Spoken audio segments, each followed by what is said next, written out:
دایی بفرمان بالا آی دایی برو بفرمان پایین ای بفرمان بالا سنگر خوب و قشنگی داشتیم توی سنگر ما ستا کس خر می‌ذاشتیم جنگ ما را کسخل و خن کرده بود جبهه ما را لاد و قخل کرده بود بانوان باربندیم همزمان این قافله هست به کرب و بلا داره ای به هم بگید چرا میدیم تا بوش بیاد اونقدر میدیم تا خانه بوش بیاد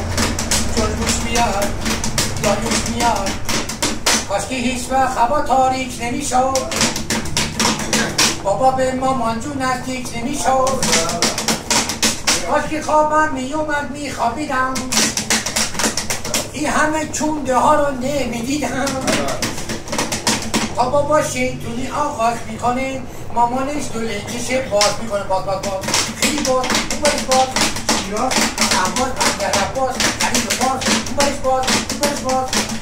چراغا رو خاموش میکنن همه چیزها رو فراموش میکنن گاهی ناله گاهی هم توش میکنن صبح میشه این چون درم روش میکنن گاهی ناله گاهی هم جیغ میزنه صبح میره کمپانی هم جیغ میزنه تا بابا شیطونی آغاز میکنه مامانم باسی و ناز میکنه منم به کلپته میگم که جونم چطوری چونده تر از مامان جونم چرا تنها میخوابیم من در خونه بیا دوتایی بریم چونده خونه به شب شکولات بدم را کنم تا بذاره با ممه هاش بازی کن با خیلی باز اون برش باز یاد تا اخبار پنجره باز از اون بالا کبتر میاید یک دمه کل خر میاید آن کل خر پارسی من یه ایرانی هستم به خاطر تو کل پسر بارم رو باستم سیاره جمع تو منو دیوونه کردی